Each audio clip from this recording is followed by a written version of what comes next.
Yo, yo, yo. What's up, everybody? How are you? Good morning. Happy Sunday. Happy Sunday. I hope everybody's weekend's going well. It's good to see you guys. Um, so, no gaming content today. I'm taking today after the news segment to play a little bit of catch up. Had some vacation stuff here recently. I need today, and maybe we'll see how much I get done today. Might happen next Sunday as well. That's what I've been thinking. Next Sunday, I might do the same thing. Might just do a new segment and then take the rest of next Sunday to get a lot of content creation done. I've got a lot of stuff I need to get done for content creation, just things I need to implement, new stuff for the community, probably some new emotes to get created, just stuff like that. I've got a lot of stuff I need to work on. So I want to get it done before we hit Scaretober and the end of the year. We've got some other playthroughs we're going to be working our way into at the end of the year, and I don't want to have to take time off from game content. So I'm going to get as much done as I can today, and then we'll see. Might do the same thing next Sunday. But that's the plan for today, okay?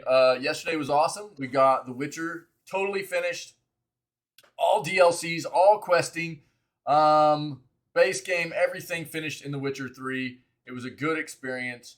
I will have that playthrough put on YouTube at some time in the near future with my sentiments about, how I felt about the game and everything like that. So, on that note, let's do what we do. Let's get over here and get into this video gaming news segment and see what we can find. Probably a lot of Ubisoft stuff. We watched the showcase yesterday, but we're going to run into a lot of Ubisoft stuff. And because about the majority of what they actually have in the works, big surprise, is Assassin's Creed stuff. So here we go. Let's do this.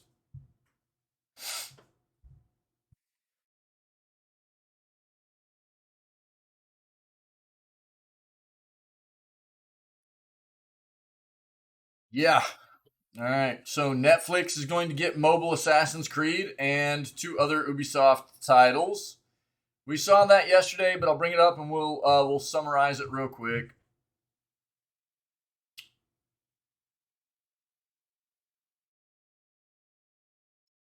Yeah, they officially, kind of announced during their showcase, Mirage, which is the newest AAA title in the series that will be coming to major consoles.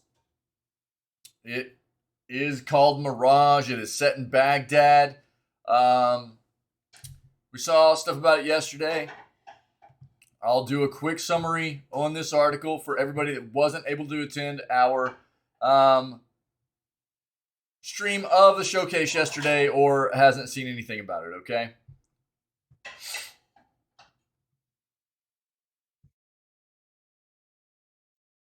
I'm not going to dive into this either. The Witcher 4 news that will be a new saga. We already read about that as well.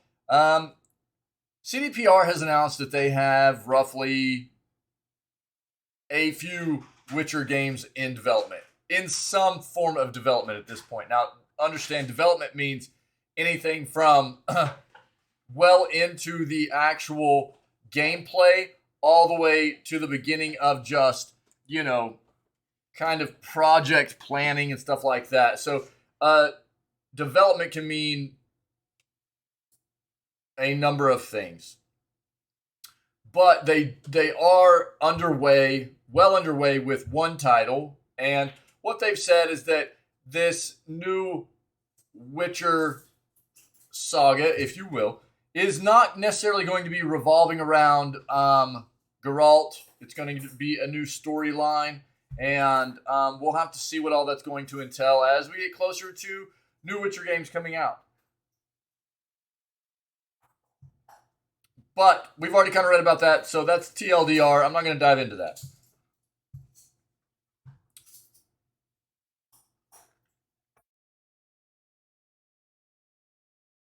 We've already talked a lot about this, too. The Captain America Black Panther game that's coming out. That was really the big unveil during the Disney Marvel showcase that happened 2 days ago, and it got leaked a day or two prior, so we knew that was coming anyways. Xbox and Twitch announced indie game showcase. Okay, let's see what's going on. When is that going to happen? That bookmark.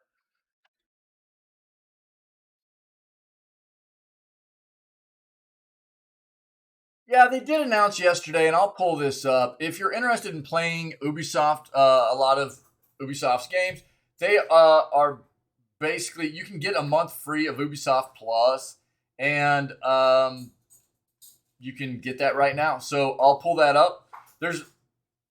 I'm an advocate for free games. I want people to enjoy the universe that I love so much. So I will pull that up and give people the info they need to be able to access that content.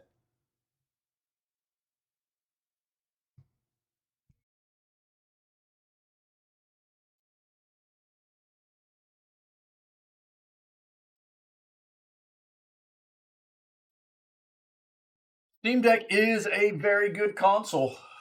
From everything, I haven't gotten hands on with the product at this point, but everything I've read and everything I know about the hardware at this point is that uh, Valve has done a very very good job with this piece of hardware, and I'm really excited. They've already talked about kind of where they're headed. They've got plans for future iterations of Steam Deck, and with rightfully so, a vision towards better, or at least high on their list, is better battery, improvements with the next iterations to come, and but as far as the first generation of this type of handheld, I would say that I think they really, really nailed it. I think a lot of people are very pleased with what they've done, and I'm excited to see what they do next.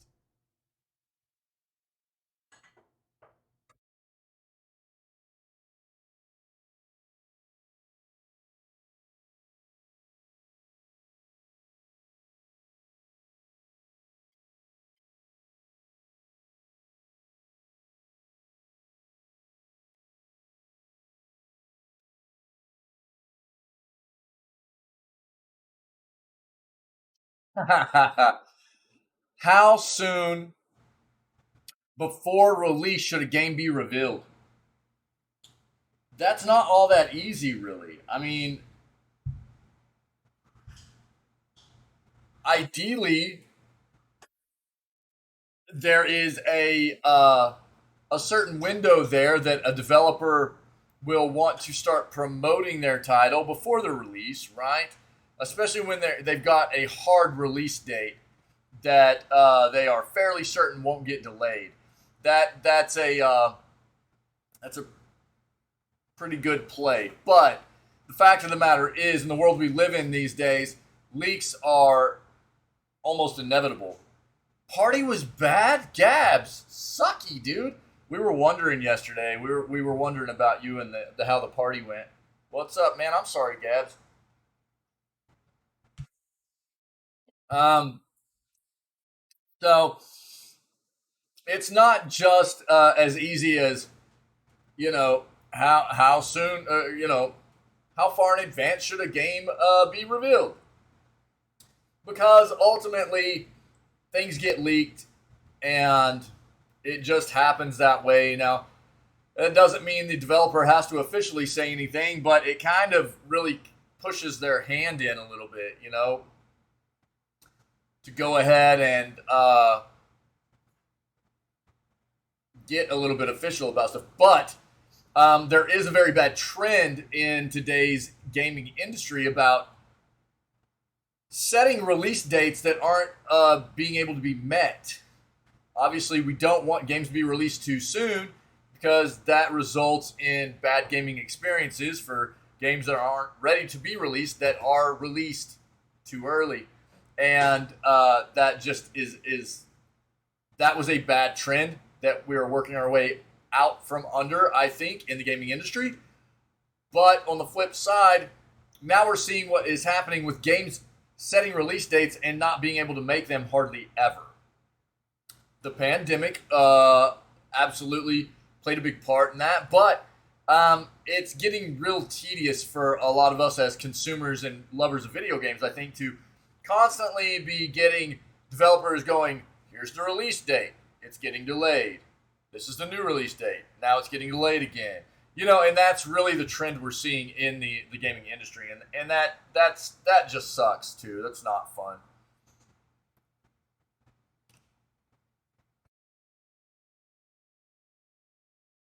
Oh, oh yeah, you got into one of those situations. Yeah, yeah, rough.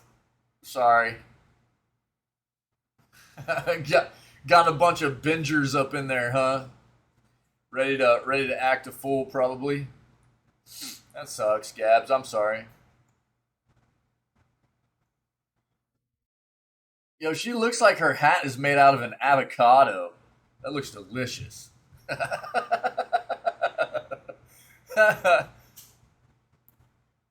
Man, I'm sorry, Gabs. Bummer. If you didn't hear, we finished The Witcher yesterday.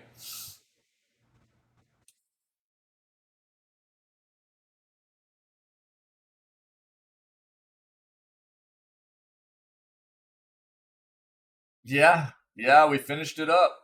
Finished it up. It is over. Yeah. So The Witcher's finished. Tomorrow we're gonna start Cult of the Lamb, and I'll have Twitch integration set up, which will be a lot of fun. People will be able to have their own followers in the cult and everything. I'm taking the rest of today. You went clubbing yesterday? Cool. How was that?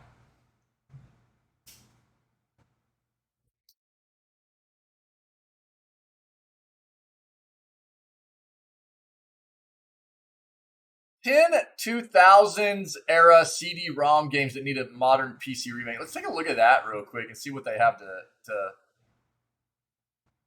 Oh, that's cool, man. Did you have a good time?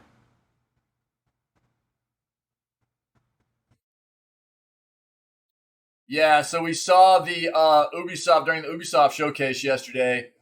We saw the Just Dance 2023 trailer, and they are apparently ditching last gen consoles. So, if you're a fan of Just Dance, I'll pull this up real quick.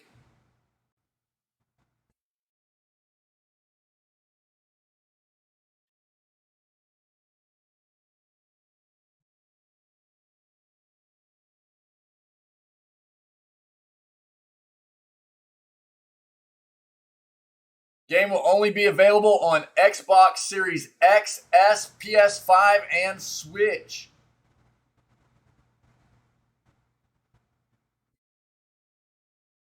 That's it. That is it.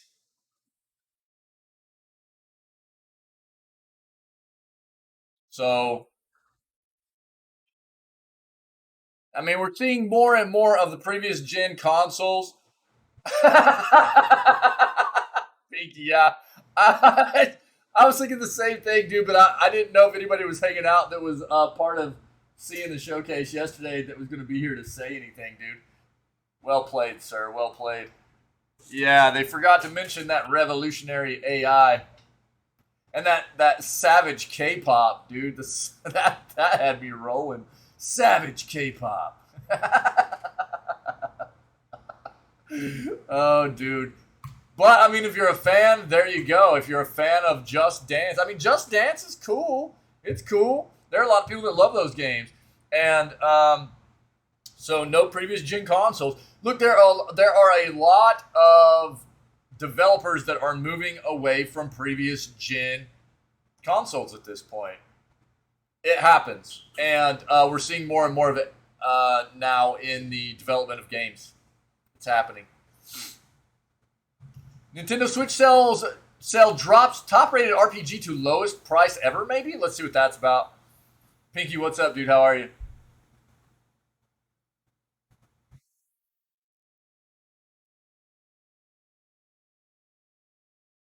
Yeah, we saw this yesterday as well. Division Heartland got its first official gameplay. Look, a lot of the stuff that I'm kind of talking about that we watched yesterday. If you're interested in that, I would just highly recommend you go watch the VOD of the Ubisoft showcase from yesterday, and you'll get a good amount of that content. We watched it in the channel yesterday, so if you want to go pull up the VOD from that we watched and see what we took a look at yesterday, or you just go pull up Ubisoft's channel and look at their VOD. Either way, you're going to get a lot of this Assassin's Creed, the Just Dance, the Division, all of that stuff will be in there.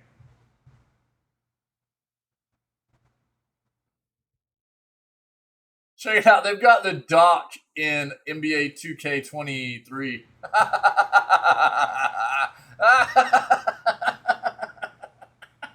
Oh, dude, that's hilarious. You know what? Didn't sleep well, but it's certain someone's fault. Wait, who? whose whose fault could that be? Gabs, Gabs. Dang it, Gabs. What did you do to Pinky? Um, what was the there was a it wasn't NBA Jam, was it? There was an NBA Jam type game back in the day. That one was on me. Wick's fault. Yeah, there you go. There you go. There was an NBA Jam type game back in the day that you could actually create your own player in. I don't know that it was actually an NBA Jam game, but it was just the same type of arcade 2v2, maybe it was a 3v3 type game. They had like werewolf heads in it and like all kinds of stuff. I don't remember the name of the game. But I loved being able to have my own character in that game. It was fun.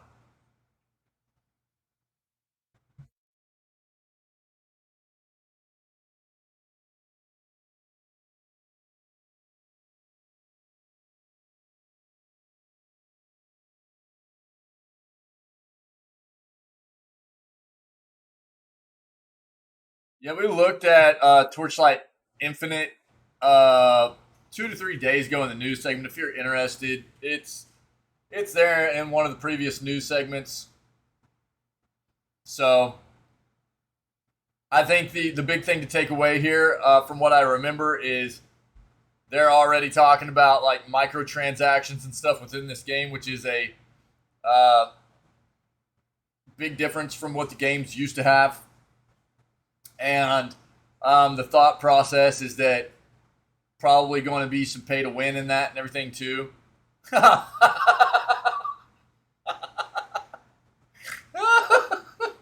Oh, dude, that just made me snort, man. Oh, jeez. Oh, dude, I'm sorry, man.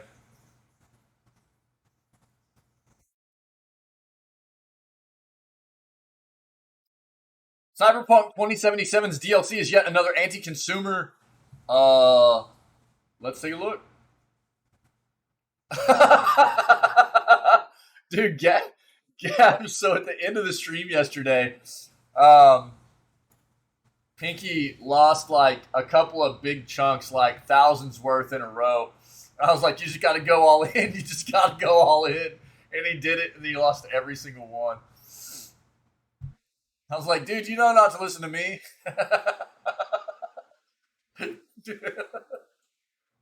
uh,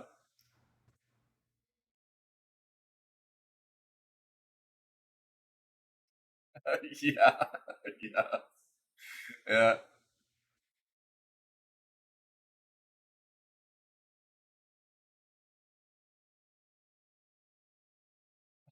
For 0 tokens.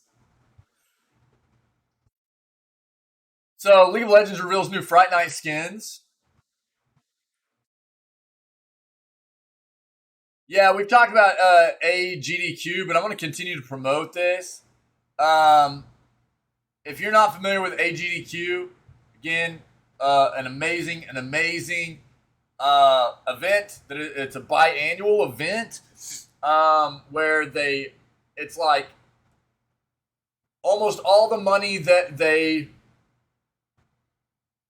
make from these events is actually donated to one of the events each year. They do like a summer and a winter event, and it's Doctors Without Borders, and I never can remember the other one.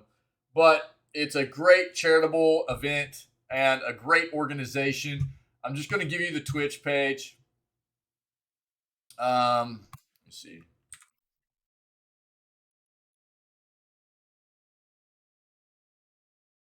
This is Games Done Quick. It's basically just a bunch of speed running, and you can donate.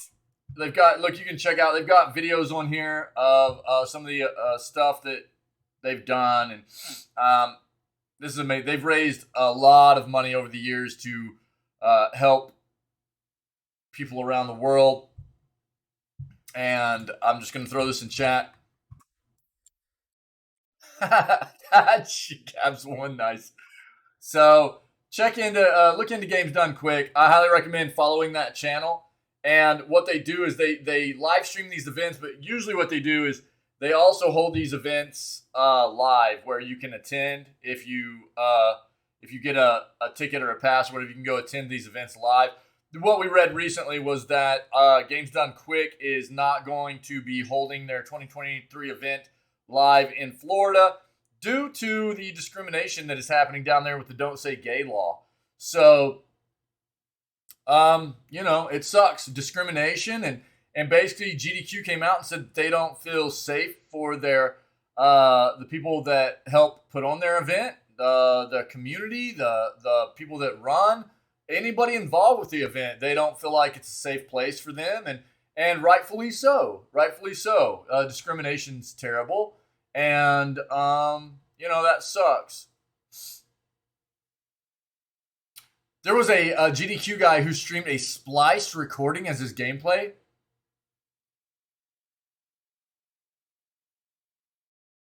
Wait, what do you mean? Can you elaborate a little bit?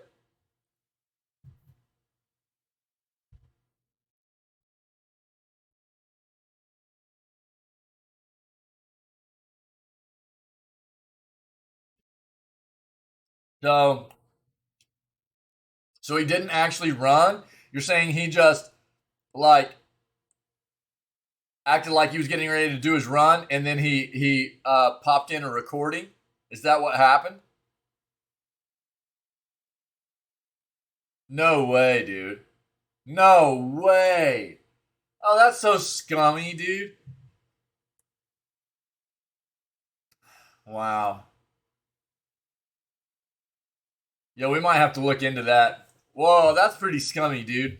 Just for like a charity event and everything, It's not, I mean, people like to do well, obviously, this is like a huge speedrunning thing, and people like to do well to show off their skills and stuff, but it's not like you're there competing, really. No, well, I'm not gonna watch it online, dude. I'm not watching it live. I'm just doing the news, and then I'm gonna watch the stuff myself, yeah, while I work on things. That's it. GDQ Metal Gear Rising cheater. Yeah, that's what I was saying yesterday, man. I wasn't planning on watching it live. I'm only doing the news today, and then I'm gonna watch Carbo stuff today while I work on other stuff. I've got a lot of catching up to do. Yeah. Yeah, but what's up, buddy? How are you, man? Happy Sunday. But what I'll do is, if while I watch some of the Carbo stuff today, if I find some that I find pretty good and interesting and funny, then we might take a bit of a stream segment or whatever to watch a few of them together and just have some fun with it or whatever. You just spilled water all over you? Congratulations.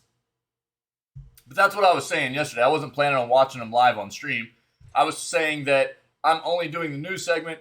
Then that's all the content for today, and I was going to look into the Carbo, watch some of the Carbo stuff while I worked on content stuff today. So that's what I was saying yesterday. Yeah, so that's my plan. I've got a lot of stuff I got to catch up on today, so that's why I'm only doing news today. So yeah, GDQ. Check into GDQ, man.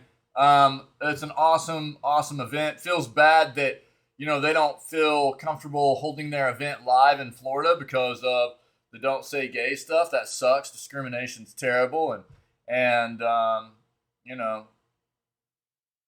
but good on them for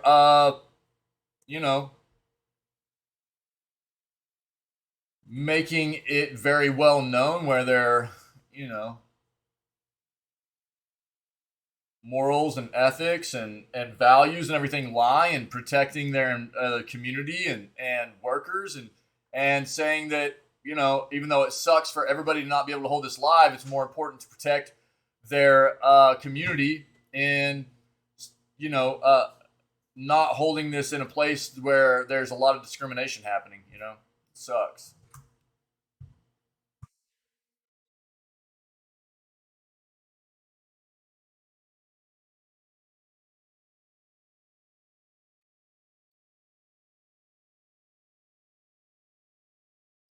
Pivot into our other search here, see if we see anything else that we haven't pulled up yet. We've already talked about this. We've talked about this. We've got this up.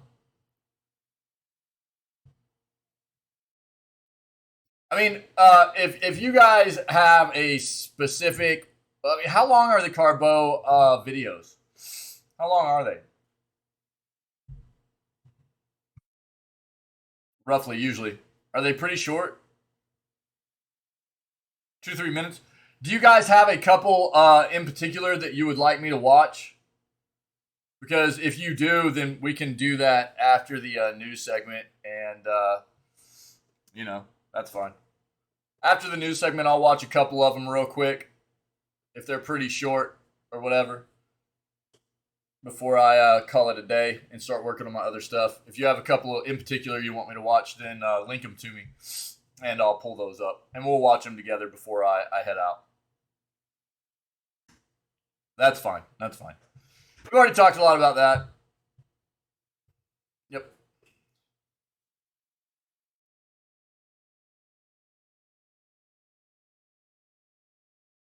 The greatest Lord of the Rings strategy game, what?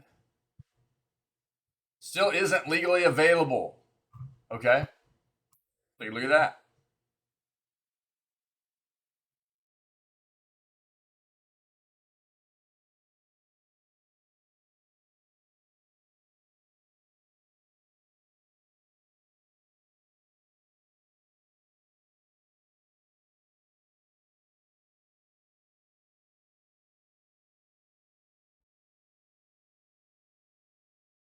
Pokemon Drone Show is blowing fans' minds. What is this?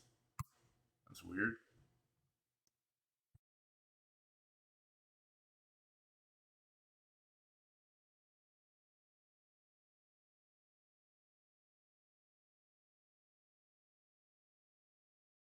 This is actually hilarious.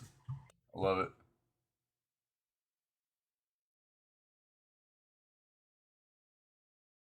Isn't this the December 2nd date?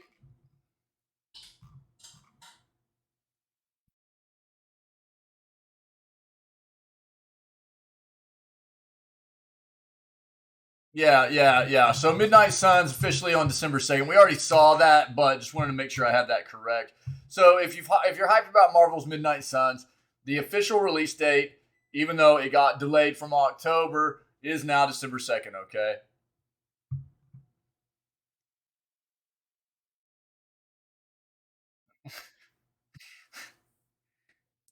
"32 new Assassin's Creed games announced by Ubisoft."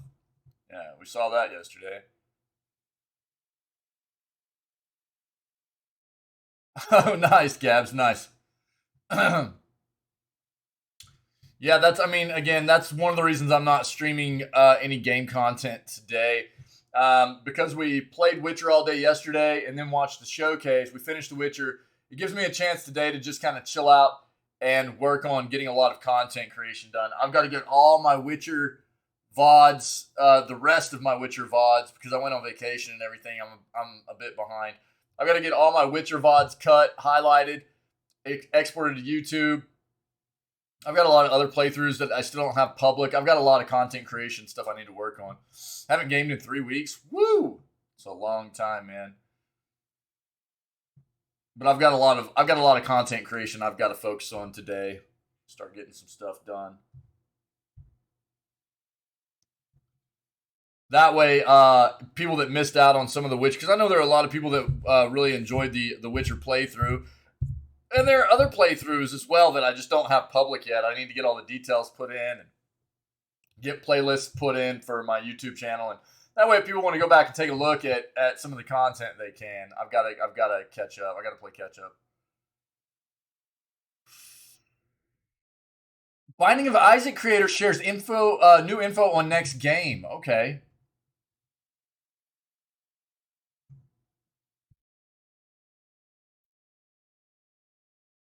That's another one we need to play sometime before too long. Is Binding of Isaac.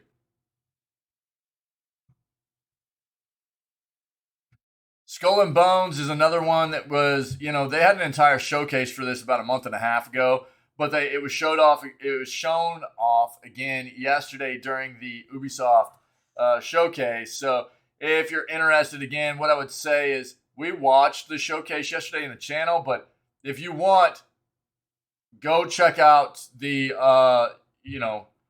if you're looking for Skull and Bones, if you're looking for Just Dance, if you're looking for Assassin's Creed stuff, or what was it? Man, what are the other games they showed during the showcase? Any of that stuff, go check out the VOD of the Ubisoft showcase from yesterday. It'll be on their channel.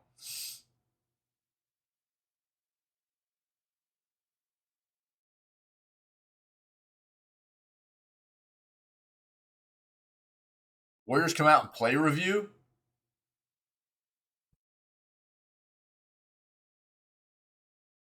Oh, that's a board game. Yeah, okay. You're gonna say someone turned Stardew Valley into a roguelike? Let's go. Oh yeah, Just Dance, Assassin's Creed, the Mario Rabbids, and what's the loot and shoot game? Why am I forgetting the name of that game?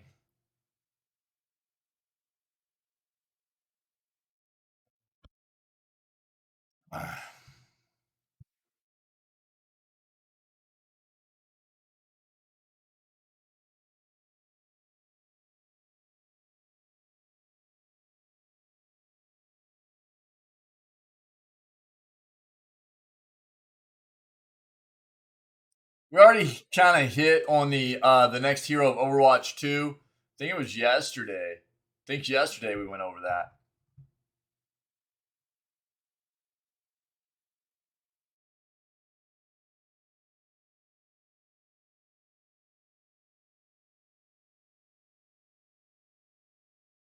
All right, let's stick with this. Someone has turned Stardew Valley into a roguelike. If you've ever sat there playing Stardew Valley, picking your 1000th turnip and wished that the game had a little bit more action to get your blood pumping, there's now a new mod that turns a fairly mundane part of the title into a roguelike. First shared by Games Radar, a modder called Tyler and the Habu has taken the mining part of Stardew Valley and created a full-blown roguelike that you can take on if you want a farming sim with a bit more of a challenge in it. The mod is called The Abyss and sees players fighting through several levels of very deep mine to try and post the best score. Of course, it wouldn't be a roguelike without some tough boss fights, and the modder has added several new features that you typically see in roguelikes, like the Binding of Isaac or the recently released Cult of the Lamb. The Abyss will include 10 separate floors, each one with a big boss fight at the end, unique challenges, in-game perks, and curses. A leaderboard system, difficulty scaling, hard mode, and a lot more that makes this one of the more impressive mods for the title. Let's see this.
Stardew Valley's another one, man, that I've got to play.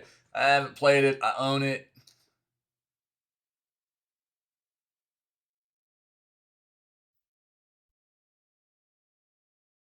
That's cool. Yo, wait, what just happened? Shush. The modder has even included a trailer for The Abyss, which you can find embedded above. Yes, we just watched. Best of all, there's even a competition going at the moment if you feel like jumping in and trying it out. As the person that finishes The Abyss with the quickest before September 18th will receive a $100 Amazon gift card with a $200 gift going to the person that finishes the game fastest on hardcore difficulty. If you fancy your chances, you can go download The Abyss on Nexus Mods, though be aware you'll need to uninstall any mods to officially log your time. In related news, Stardew Valley creator Concerned Ape gave us some more details on their new game, Haunted Chocolatier. Yeah, promises to be a little more intense than Stardew as well, as the game will apparently feature salsa music and a variety of different boss battles. Cool. Yeah.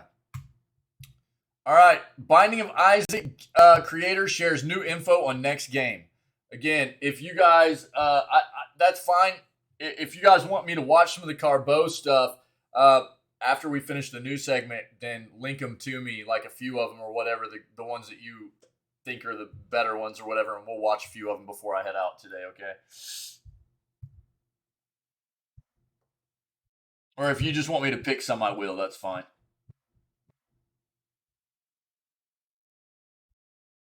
Binding of Isaac creator Edmund McMillan is currently working on a new game called Mugenix. And this week, those looking forward to the game learned a bit more about it through a Q&A, which occasionally centered around the game. Those wondering if that was a question that was answered, but we did see a bit more gameplay from it, as well as some comparisons to The Binding of Isaac to better frame the game for those who've played both of them.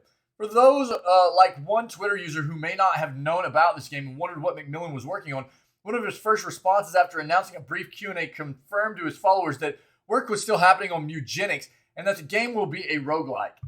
That might not be news to some, but the accompanying gameplay was a nice treat, however, to show a brief look at the game in action. It's not the first time we've seen gameplay clips from it, as fellow Mugenix developer Tyler Glale has similarly shared footage in the past, but any new gameplay is good news for Binding of Isaac fans. Psych, what's up, bruh? So Mugenix. This is from the creator of Binding of Isaac. Playing some Cult? Sick, dude. Yeah, tomorrow's gonna be cool.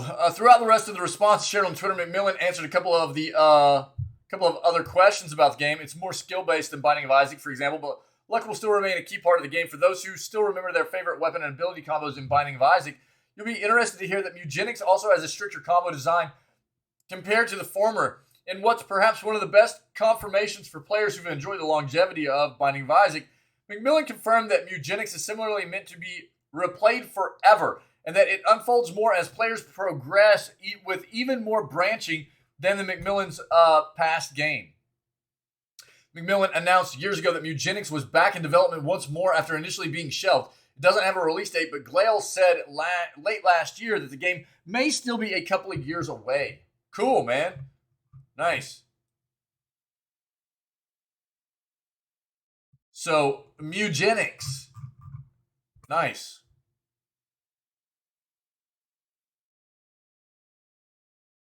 All right, Gabs. You outie?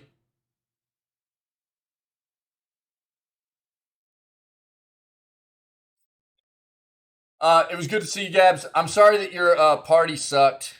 Yeah, we were wondering about you yesterday, but it's good to see you. And hopefully we'll see you tomorrow for the playthrough of, the Cult of the Lamb. It's going to be a good time. It's going to be good. Pokemon Drone Show is blowing fans' minds. Pokemon has become a major player in both anime and gaming circles, continuing to release new video games and new television episodes regularly. With Pokemon Scarlet and Violet aiming to arrive on Nintendo Switch later this year, and Pokemon Journeys in the final throes of the Master 8 tournament, a drone show in Japan has garnered attention from Pocket Monster fans online. With Pokemon spanning numerous generations over the years, the recent drone show picked some heavy hitters for the light show in the sky. Twitter user Digital Gal took the opportunity to share the impressive light show capturing some of the biggest Pokemon in the sky, with fans of the popular franchise commenting on the drone show that honors the creatures that have helped the anime powerhouse hit new heights.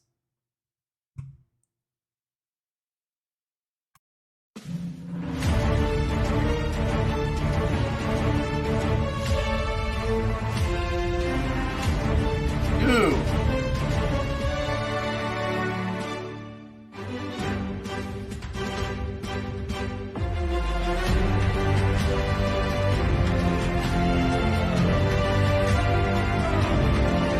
That's fun right there.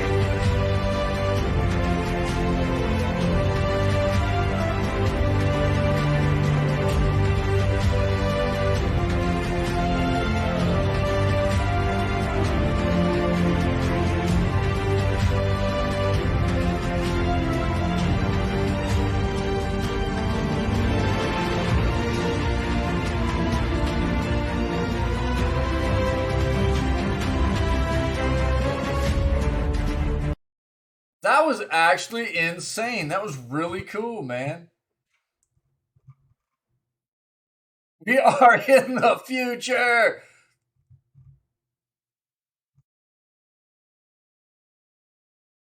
That was cool. Yeah, that was really, really neat. Regular pedestrians when a life-size Rayquaza appears out of nowhere in the sky.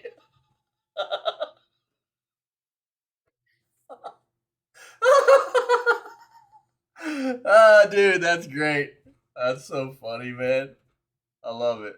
That's actually hilarious.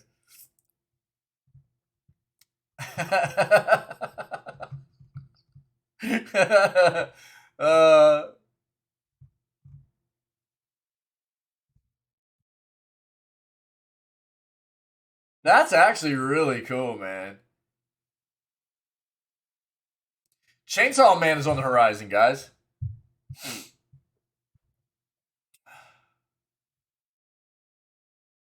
Anime is slated to go live on October 11th. The anime will not be censored.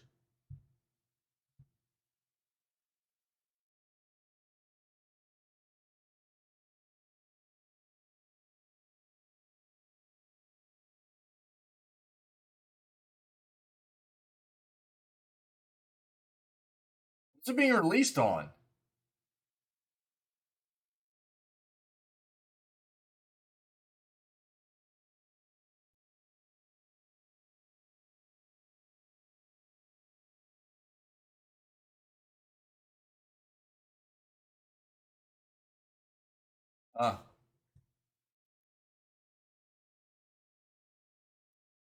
Huh.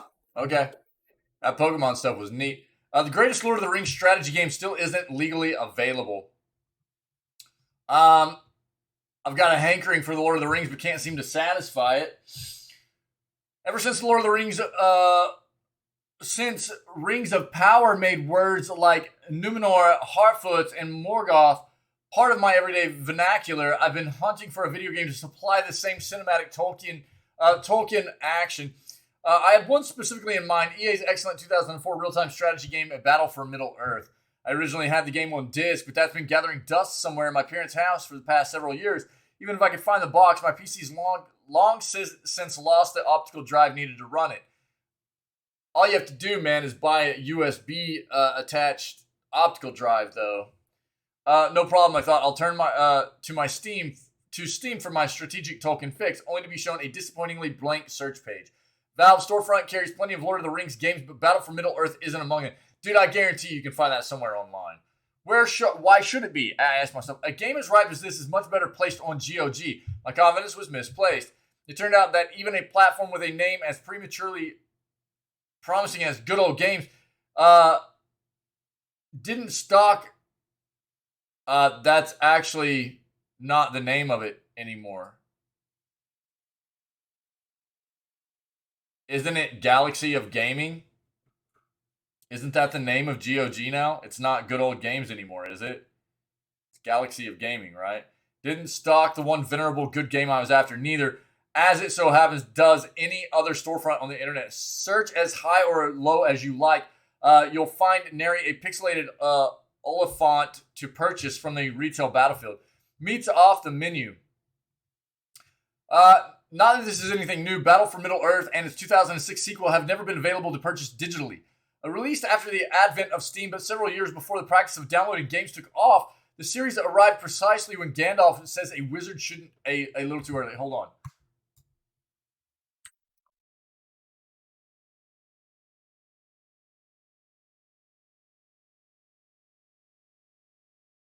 What does GOG stand for nowadays? This is going to drive me nuts.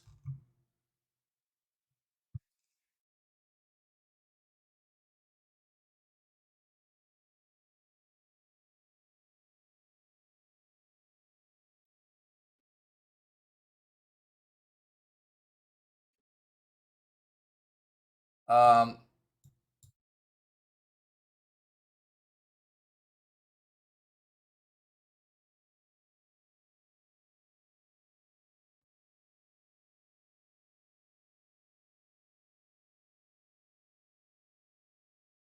Good old games. Originally, right? But now it doesn't it isn't it now Galaxy of Gaming? Isn't that?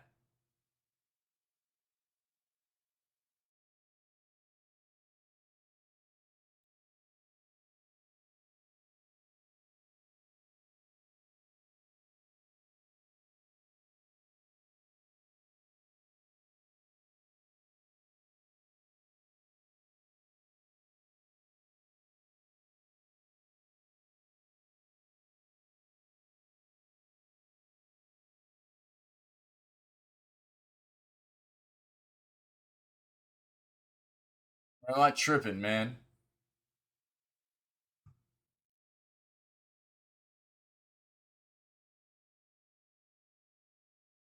Oh, is that maybe where I got confused at? It's actually GOG Galaxy site. It's still called Good Old Games. Okay, that's probably where I got confused then. Thanks, buddy.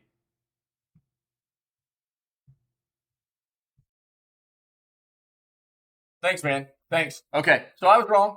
That's where I got confused, though. Thanks, man. Appreciate it. Awesome. I can admit when I was wrong, man. Other RTS games that have enjoyed better digital preservation. Warcraft 3 was available on Blizzard's Battle.net client for years, until eventually being replaced with the 2020 Reforged edition. Age of Empires series has long been available on Steam in various levels of remastery, and a quick browse through GOG's strategy section shows Empire Earth, Stronghold, the Settlers, and other big hitters of the mid-2000s up for sale today.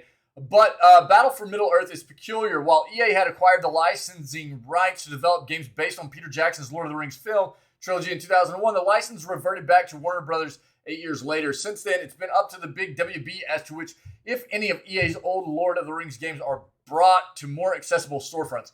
EA's recently shown some interest in releasing the beloved strategy games of its back catalog, launching the Command & Conquer Remastered collection in 2020. Dude, I used to play some Command & Conquer back in the day. But Warner Brothers looks set to leave its Lord of the Rings RTS floating around as abandonware. Sorry to say, but as far as I am aware, there are no plans to bring back the Battle for Middle-earth titles.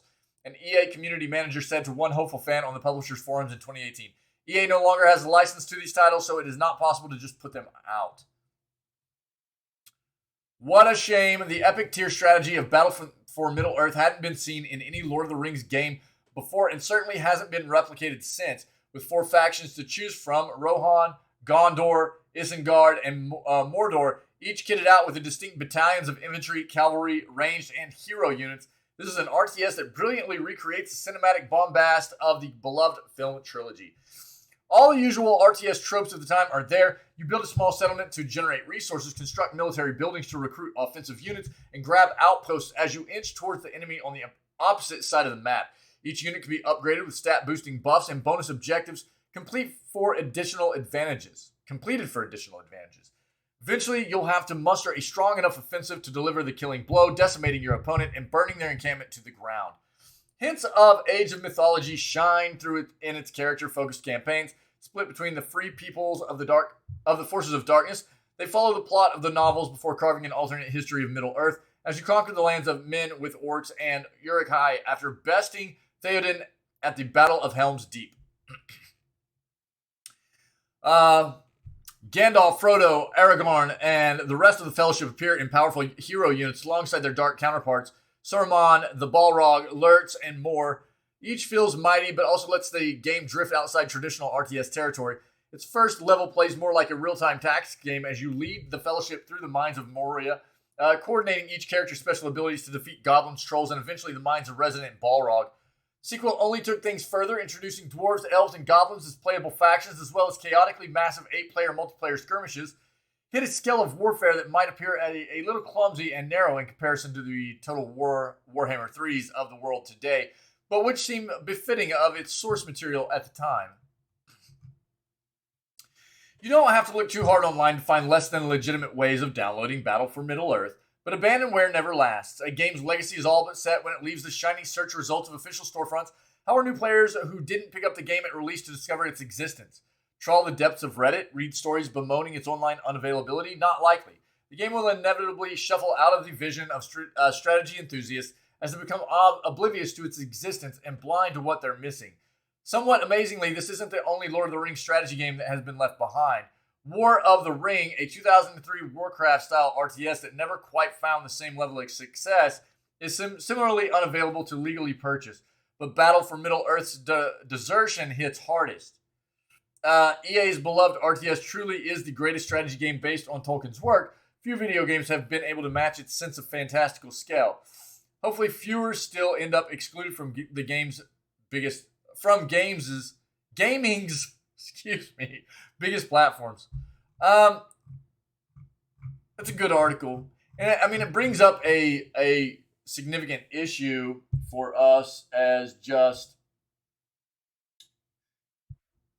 you know, in the world of gaming. And it's inevitable that games die, right? Especially in the current generation, the current world of gaming that we live in live service games and everything. Eventually they die off, and we live in the world of digital games nowadays, as opposed to what used to constantly be just physical titles, right? But there's definitely something to be said, and it has become a very hot topic over the past, I would say, half decade for sure, which is maintaining, you know, the history of gaming. It's very important. It's been a lot easier, it seems, for a lot of the other entertainment media. Size, what's up, buddy?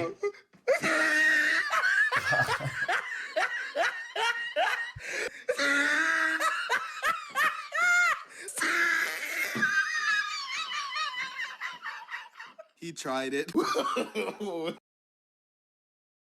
lot of the other forms of entertainment to maintain their history, you know, whether it be movies or music or things like that, right? So they've been able to a great extent, maintain. Yeah, I know that, man. I know. Yeah, what's up, dude? That history of those forms of entertainment, as opposed to where we are with video games. It's been much harder, but it's very important nonetheless. And there are some developers that have made it very, very hard, you know, and there definitely needs to be a concerned effort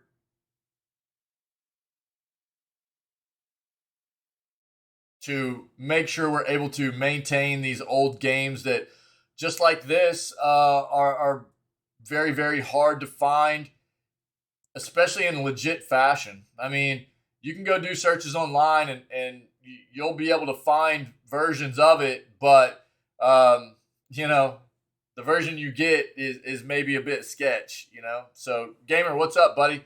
Yeah, Size, what's up, man? So, I don't know. That's rough, man. It feels bad. Nintendo Switch sale drops top rated RPG to lowest price ever. Nintendo currently has a number of different games discounted over on its eShop marketplace. If you're looking for something new to play, you can't go wrong with what's been reviewed as one of the best RPGs to ever grace the platform. That game is Undertale, the game that's come to one platform after the next over the years and currently ranks as one of the top Switch games. This particular sale just so happens to have dropped the game's price to the lowest it's ever been within the Nintendo eShop 2. Undertale has been ported to several platforms over the years since its initial release in 2015, came to the Switch in 2018. Normally goes for $15 US in the eShop, which isn't a bad deal at all, but might not be worthwhile for those who played the game previously on the PC. For those who do have a Switch and either want to play the game again on the platform or for the first time overall, you can now get it for $9 US. I don't look well? I'm sorry. Thanks. Jeez. Zowie. All right. I'll try to look better next time, I guess. I don't know. God dang. All right. Thanks, man.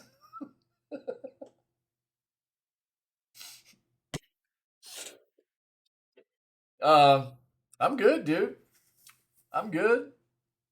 Glad you're well. Regarded first as a cult hit when it released, Undertale and its solo creator, Toby Fox, have now both attracted much more of a following over the years as the game got ported elsewhere and praise for it continued to pour in. According to Metacritic's ranking of the best Switch games of all time, Undertale comes in at number 9 spot with a score of 93. User score is nothing to scoff at either, with an overwhelmingly positive score of 8.2. Quote, fall into the underworld and explore a hilarious and heartwarming world full of dangerous monsters. Preview of the game from the eShop reads, date a skeleton, dance with a robot, cook with a fish woman, or destroy everyone where they stand. The future is yours to determine. Fox also recently shared an update on the next chapter of the creator's most recent game, a Delta Rune. Chapters 1 and 2 are free to try now as demos, but future chapters will not be free. If you're interested, here you go. I'll throw this in chat. There you go. So, I don't know. That's roughly almost half off. Not quite, but almost. About 40% off there for Undertale. If you're interested in grabbing it on Switch, there you go. So, Cyberpunk 2077's DLC is yet another anti-consumer move CDPR is getting away with. Cyberpunk 2077's DLC isn't coming to the consoles it launched on, and we are all supposed to be fine with that. Unfortunately, most people are. Yeah, I mean, this is one of the things that I brought up whenever we saw this news come out for the DLC of this game, and I'm not a Cyberpunk player, but I still said that this feels bad, you know? And even though, Tinwin brought up the fact that, if you own the game on a previous console, you automatically get it for a new gen console. That's great, but it doesn't mean that people have the means to just go buy a new gen console. And what's even worse about it is the quote that came out from, I think it was the director or main dev of the game, whatever, saying that now the game can fully be experienced as it was meant to be. We're talking 2 years after the game initially released, and now they're saying now the game can fully be experienced as it was supposed to be. But anybody that owns the game on a previous gen console won't be able to experience that, right? And that feels bad. That does feel bad. So anybody that has the game on a previous gen console, they're just kind of like, so, I don't know. It seems so long ago now, but once upon a time, Cyberpunk had a record-breaking launch, which is insane. Way back in the winter, so a record-breaking number of people feeling duped, I think is a better way to put it. Way back in the winter of 2020, Cyberpunk's hype cycle finally ended and the game was in our hands. After the review period saw the strange and decidedly shady strategy of only providing codes to journalists with the highest of high NPCs, Cyberpunk was critically acclaimed. It wasn't until the rest of us played it that we found out it was a buggy, broken mess. Now, CDPR is trying to rip us off again. I didn't play Cyberpunk in the review bubble, likely because I didn't have a good enough PC back then. I'm still not sure if my decent but inexpensive gaming laptop clears the bar. I did, however, play it at launch, experiencing a hubris so powerful I feel Cyberpunk 1.0 should be preserved in a museum. I played on my PS5, still had the game crash every 25 minutes or so. Even without that, I wasn't sold by the drawn-out, trying too hard storyline, the smattering of thin characters, and the by-the-numbers gameplay. But many would try to tell you that without the bugs, this was a perfect game. Well, there's no bugs now, and I doubt that. And the game is still a long way off from what we were promised. I'm sure this next update will make us all believers again. The last 6 updates didn't, but this one's definitely going to be the one, right? Well, I played my PS5. The game itself launched on PS4. Played on my PS5. The game itself launched on PS4. Due to the hyper-crunch development cycle that still didn't result in the game being anywhere near playable, the XSX and the PS5 versions were cut to allow more time on the Xbox One and PS4 versions of the game. As we all know, the game didn't work anyway, but the theory is that if CDPR also made next-gen versions, development would have suffered even further. Still, even those with the shiny new consoles could still play thanks to backwards compatibility. So everyone's a winner. Or loser when you consider they had to play Cyberpunk 2077. Part of the reason the game had such a monumental launch was a parasocial promotional cycle. CDPR weren't just selling a game, they were your friends. In a world of no pre-order, Cyberpunk 2077 was the exception, having earned a peerless reputation through the success of The Witcher 3, which is kind of insane, especially because we just finished The Witcher 3 yesterday, right? And while there was a lot to love about the game, that game is buggy. The game is buggy. There's a lot of rough stuff in that game. And again, I feel like I haven't played Cyberpunk, but everything I know about Cyberpunk, and the only thing that I can kind of gather is that everything that CDPR got away with in The Witcher 3 made them feel like they could get away with even more in Cyberpunk, and it ended up biting them in the butt. And then its substantial and fairly priced expansions alongside a smattering of free content, the world was on CDPR's side. The company burned that reputation spectacularly and absolutely. First, there was the fact the game launched in such a shoddy state in the first place, hiding this from the public with its sneaky review tactics.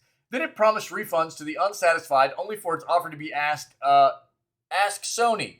As a result, Cyberpunk was pulled from the PS storefront entirely as an unprecedented rebuttal. Then it came back, and we were all told not to buy it. If you can't remember this, what happened was Cyberpunk for PS4 returned to the storefront, where the game was clearly labeled PS4 and was available for purchase on PS4. But we were also told not to play it unless we had a PS5. It staggers me how much CDPR got away with this one. At least the full launch had the excuse of deadlines and pressure to launch for Christmas, but this time around it didn't need to come back until it was ready, and then couldn't even do that. This brings me to the DLC. Cyberpunk 2077 recently had a next-gen update, and while that did not bring hordes of people back, it did create a divide. At launch, when the game broke records, it was on PS4 and Xbox One alone. You could play it on an Xbox Series X or PS5, but the game was made for old consoles, old technology. Now, the update makes it ready for new tech, and everyone who bought it at launch can whistle for it. The upcoming expansion, Phantom Liberty, the only expansion if you want to add that to the pile of broken promises, will not be available on PS4 and Xbox One. Despite the game being sold with the promise of massive expansions, and despite the last-gen game still being the base game, while this feels like small potatoes for a company so wildly anti-consumer it sold broken copies on 2 separate occasions, it's inconceivable that the game continues to get a pass for this. It's a PS4 game. How can it cut content from the PS4 version? It was sold with extraordinary tales of added content and an experience like no other, and now it's just a shrug. Yeah? Well, guess you should have upgraded to the incredibly expensive and impossibly rare console by now. Yeah. It's laughable that the game continues to get a pass for this, but I suppose I'm not surprised. Every decision CDPR has made around this game has been deceitful. Every time it has been welcomed by the community with open arms. Keanu's back? Take all of my money and good press, but don't worry about the accountability. CDPR can roll on without it, eh? Cyberpunk 2077 keeps digging itself deeper and deeper into a hole, and its endless endlessly frustrating to be surrounded by people acting as if it's ascending higher and higher. I mean, I kind of agree. I think that they have at least gotten it to a playable, bug-less state, but it never should have been released the way it was initially. Absolutely. And I mean, I said this whenever we saw the updates come out. Well, I mean, here's the thing. Any company, any corporation should always be doing lessons learned, right? That's the thing. If you're not learning from your mistakes, you're not progressing. You're moving backwards. And again, I think what's really, really concerning for me about CDPR is it doesn't look like they learned any lessons from what they did with The Witcher 3, because even as much, as many rough edges and jankiness and bugs and stuff as I experienced in The Witcher 3, apparently it was much, much worse on release. And it doesn't appear that they learned any lessons from The Witcher 3. They just saw the fact that they got away with those things and felt like they could get away with even more in Cyberpunk, and they didn't. So I think that's the big issue for me, is like CDPR, and they are not the only devs that have done this thing, or have,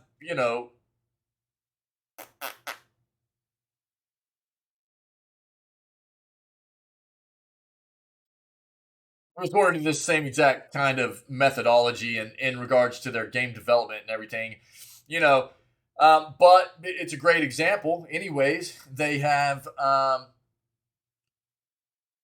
instead of trying to do better in future iterations of their development, they've just looked at what they've been able to get away with and tried to get away with more. And well,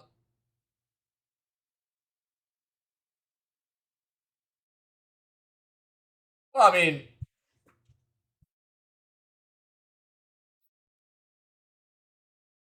I respect that.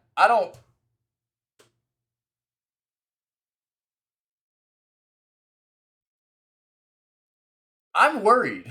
I mean, I've said this. I'm with what I've experienced from The Witcher 3, and then everything that I've seen from Cyberpunk. I'm glad that Cyberpunk wasn't the next iteration of Witcher, because I love the world of The Witcher and everything, but I'm worried. I'm definitely worried about what CDPR is going to be able to do moving forward. Their track record is right now not very good. And as far as that's concerned,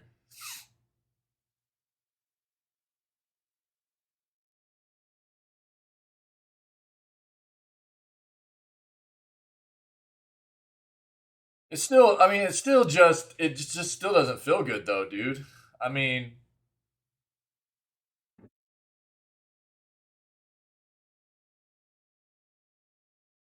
again, especially when you take into consideration the quote that came out, right?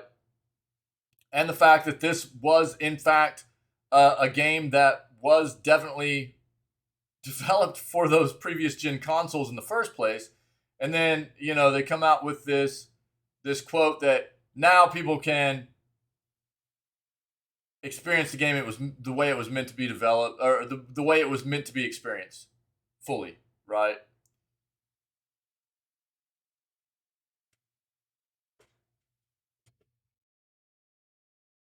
I mean, I said that whenever it came out. It feels bad. I understand that they apparently made the decision to develop this DLC in a way that previous gen consoles couldn't handle it, but that was a decision they made.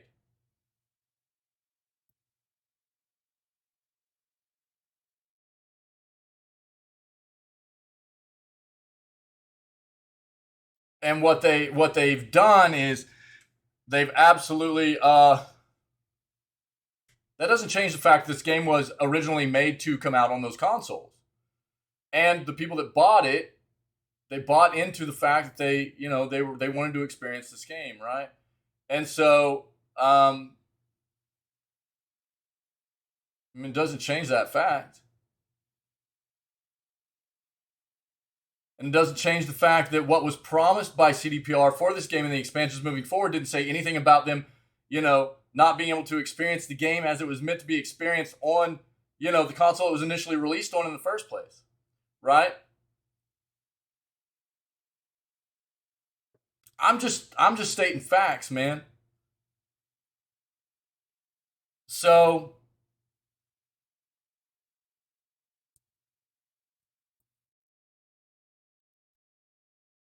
I think it feels bad. I mean, as far as the play they decided to make and them going ahead and deciding to refund,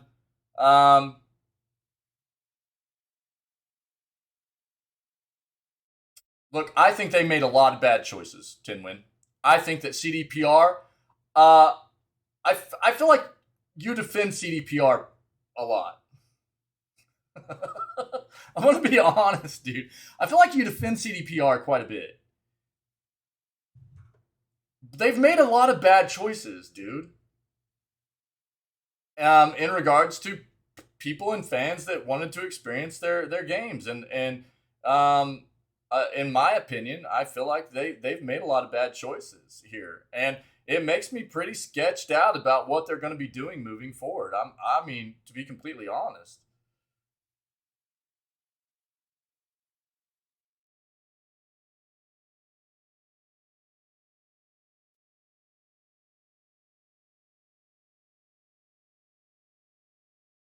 Well, I mean,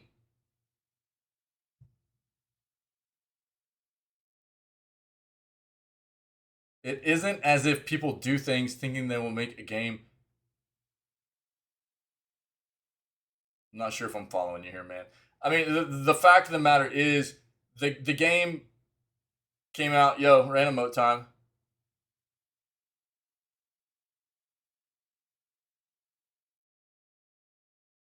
I mean, the fact of the matter is, the game released on. It should still be supported on those platforms that it was released on, as far as I'm concerned. Especially when you're talking about any kind of like DLC or additional content to come out to just be, well, hey, sorry guys, if you don't, sucks to be you.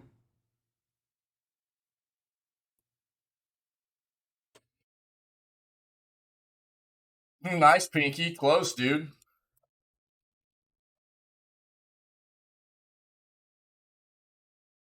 It feels bad, dude. They tried to put that right in my face, man. Look, from my perspective,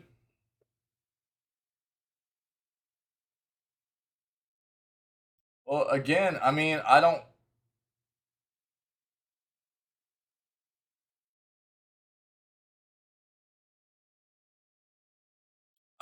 And look, I'm not part of their.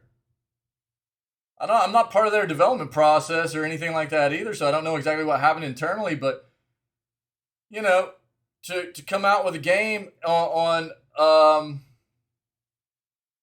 you know, all these different platforms and then go, we're coming out with additional content, but anybody that owns it on previous, you're just not going to be able to experience it.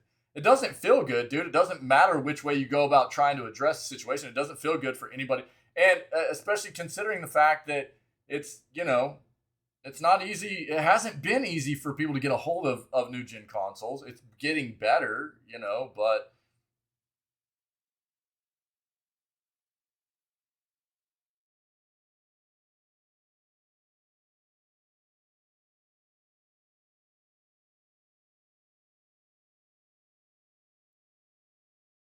no, it's not their fault that people can't get their hands on the console, but it is their fault that that's the way that the game has moved forward.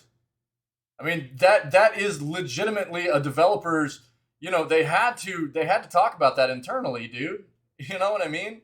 That's all part of the development process through and through, from the initial rolling out of talking about the planning stages and everything, and how that comes into play with the fan base and what currently the software runs on and what it won't be able to run on if they develop it in a certain fashion, that had to be come into play there. You know what I mean? So, in my opinion, it doesn't feel good. Gamer, I doubt I'll even pick up The Witcher, Witcher 4.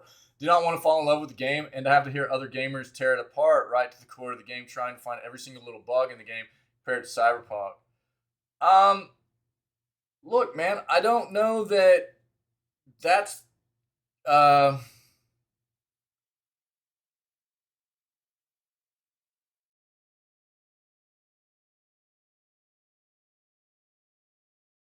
I don't necessarily see people trying to tear games apart all the time just because of a certain developer or whatever.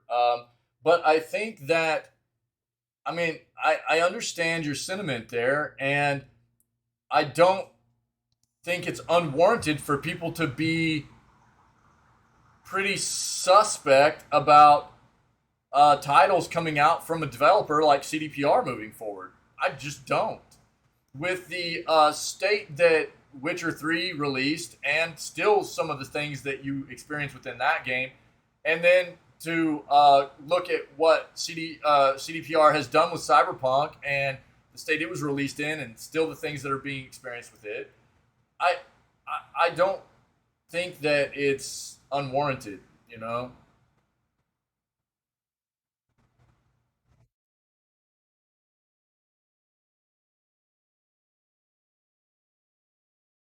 I don't know. I don't again I don't know Tinwin. I'm not internal to their discussions. I don't know exactly what their thought process is. Um, what I can say is that I don't think they've made good decisions in the past. That's obvious, you know. So for me to sit here and say that I think they're going to make optimal decisions every single time it comes across to them, that I think is going to be a farce, right? Uh, I don't know, dude. I don't know. I don't know who's making all these decisions. I'm sure there are some people below that go, "This sucks. I don't think it should have been done this way." And then I think there are probably some people that have higher authority that went, "This is the way we need to move forward." As it goes quite so often in bigger corporations. But to sit here and I'm not going to sit here and say that I think they're making optimal decisions all the time. Because if they were, we wouldn't see all the issues we see currently with the games that they've been pushing out.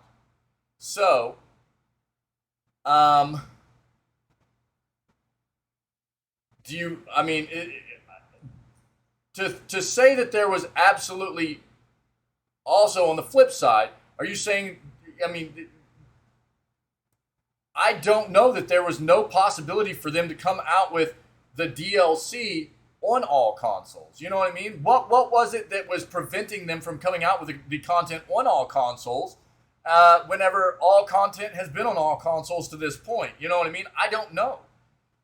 That's what I'm saying. Well, I mean, you're saying that this is the thing you keep going back to is that it couldn't handle it, couldn't handle it, couldn't handle it. What was the decision behind what specifically was in this DLC? They went, it has to be this way. You know what I mean? Even though all the other content has been available on the consoles, on all platforms of the game released on initially, that this DLC needed to be made this way. What was that decision? You know what I mean?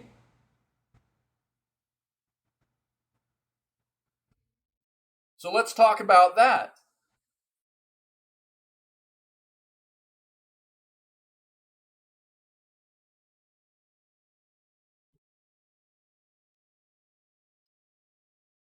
Um, Again, there's a lot of speculation here. We don't know. What I do know is that this game has not followed through with what it has promised in the first place. They've even said they're not going to be able to follow through with everything they promised. Um, I think it does feel bad to a lot of people that wanted to experience the game fully.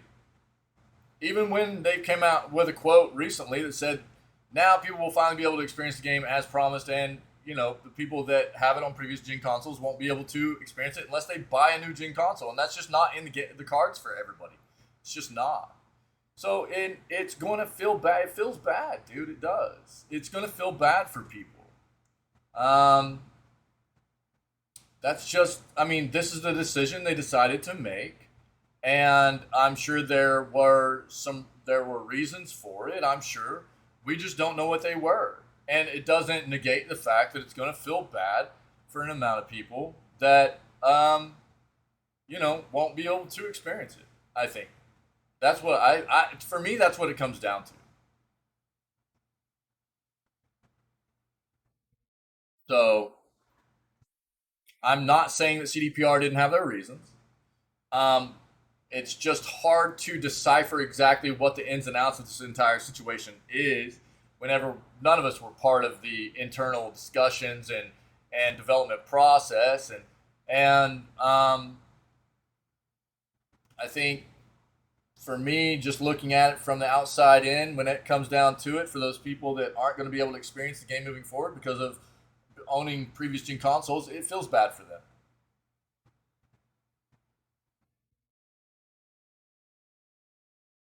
That's what it comes down to for me. And gamer, I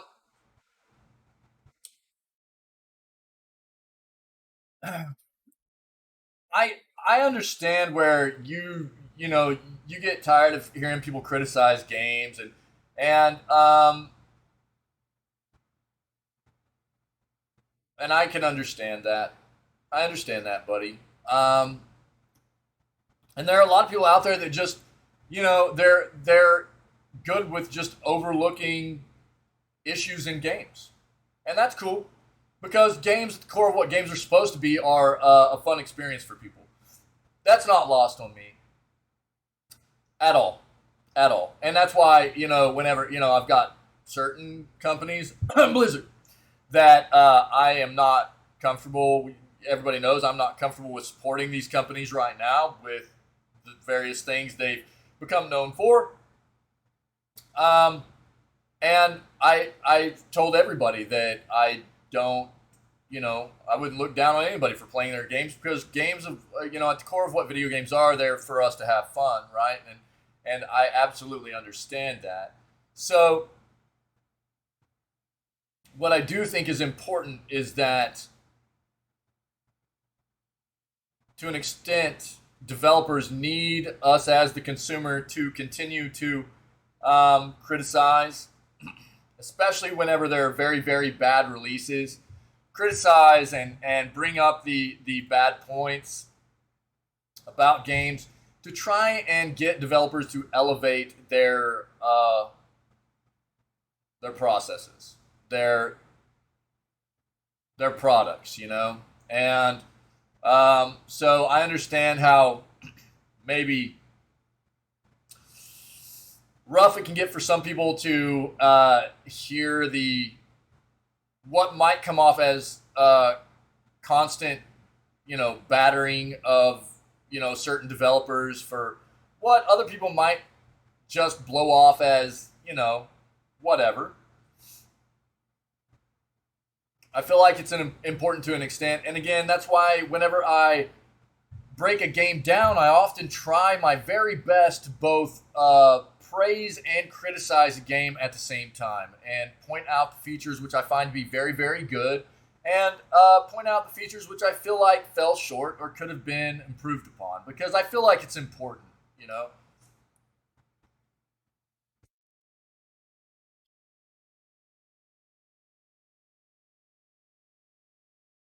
More tired of people going out of their way to criticize games. Like a while back, there was a bug in Cyberpunk, and if you spawn different vehicles in quick succession, it would spawn inside each other and explode. Well, yeah. I mean, and there are always going to be people that try to find ways to break games. And look, I mean, there's a lot of different ways to look at it. It was kind of the same thing as like with Roach in The Witcher 3, you know? Yeah, you're good, gamer. Yeah, grab that Java, dude. I am right there with you. I'm almost empty, man.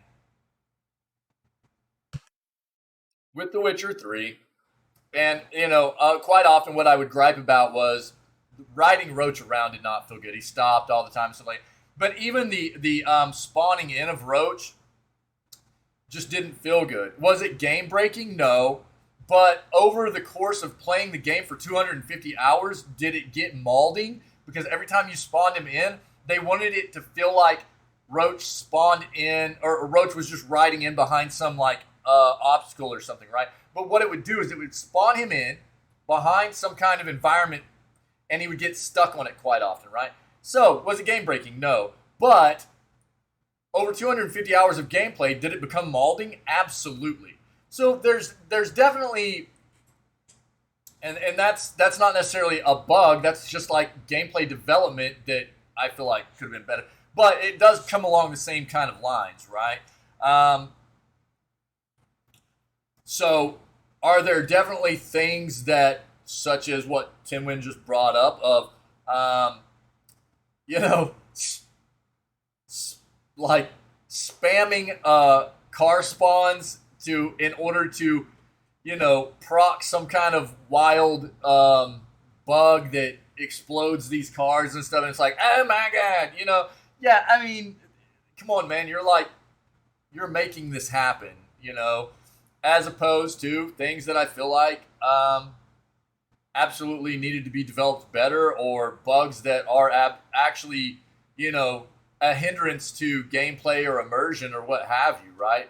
There needs to be a you know, a definite discerning between those. Absolutely. So, I don't know. I have to say I agree with this article. I do. League of Legends reveals new Fright Night skins. Riot Games unveiled its Halloween-themed League of Legends skins with several new Fright Night cosmetics unveiled this week, featuring some spooky aesthetics and some ghostly effects. These new Fright Night skins will go to Annie, Trundle, Urgot, Draven, Renetta, Glask, and Nautilus. They'll be released in the in-game store at a later date for players to purchase, but for now, they're all available on the PvE servers to try out ahead of that live release. As is customary for these new skins that get released on the PvE, we get a video from Riot Games this week to show off the different cosmetics and their altered effects so that players could get a look at them and see if they were worth buying or testing. You can see each of the skins shown off in the video below. We'll take a look. Here's your skins.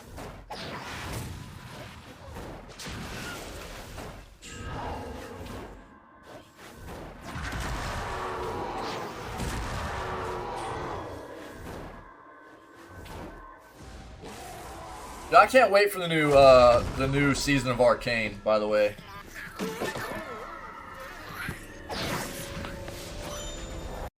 The first season was so good.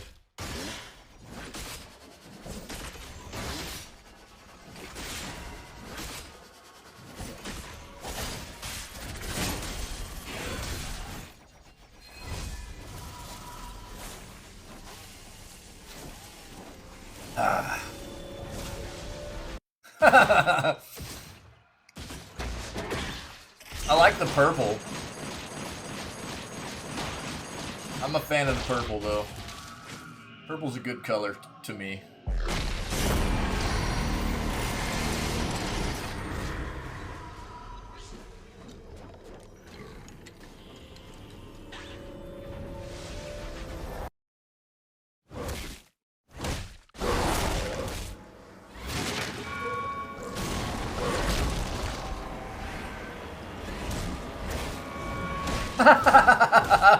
Metal, what's up, dude? How you been, man?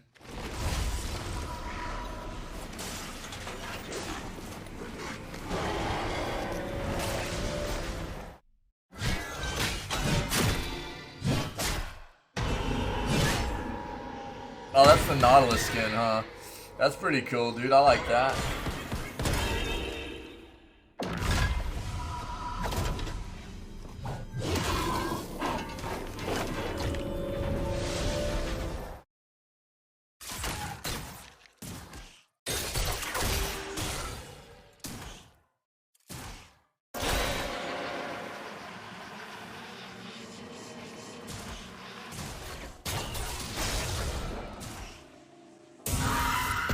weird last week or two? Huh.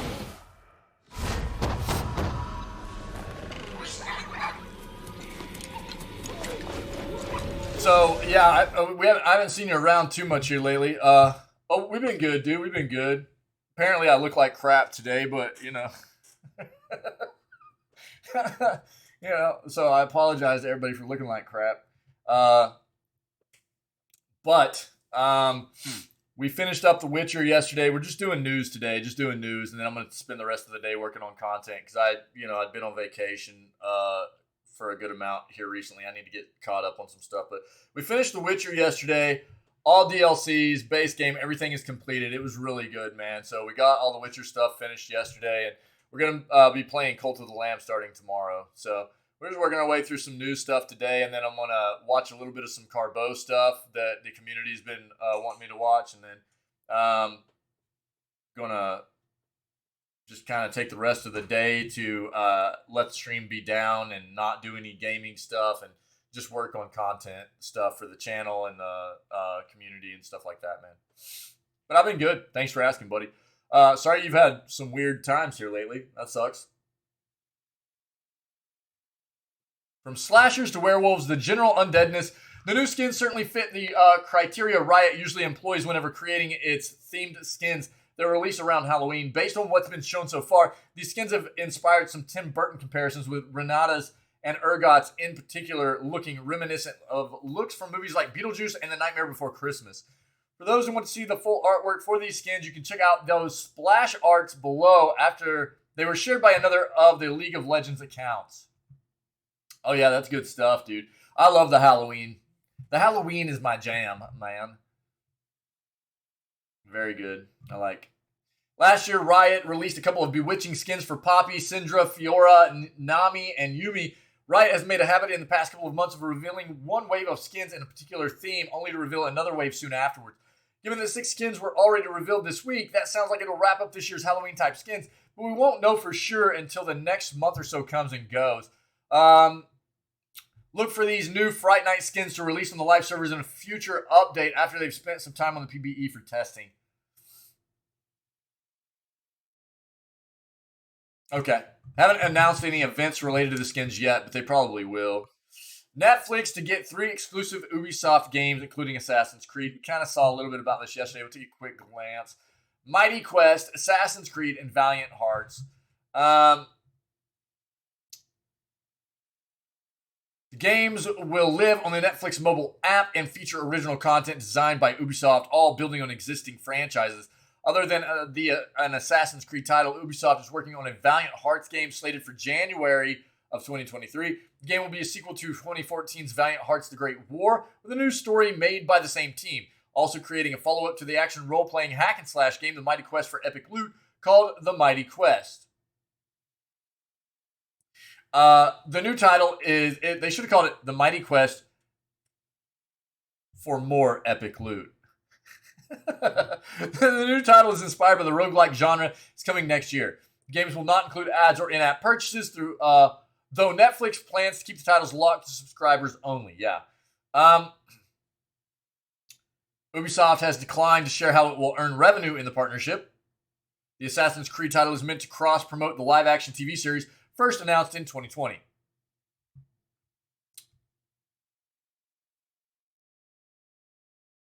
Yeah, Netflix isn't sharing how many users are playing its games right now. They probably won't until after the end of the year. Their entire venture into the gaming segment at this point is this entire first year rollout where they're embarking on 25 to 30 games being on their platform, on their app at this point. And by the end of the year, they're saying there should be 50, right? So once that hits, once they have all 50 games, I would say at the end of the first quarter of 2023, which would be actually the end of the basically gaming fiscal year, they'll probably come out with some report to show how many people are gaming on their platform. What are my thoughts on The Witcher now? In what way?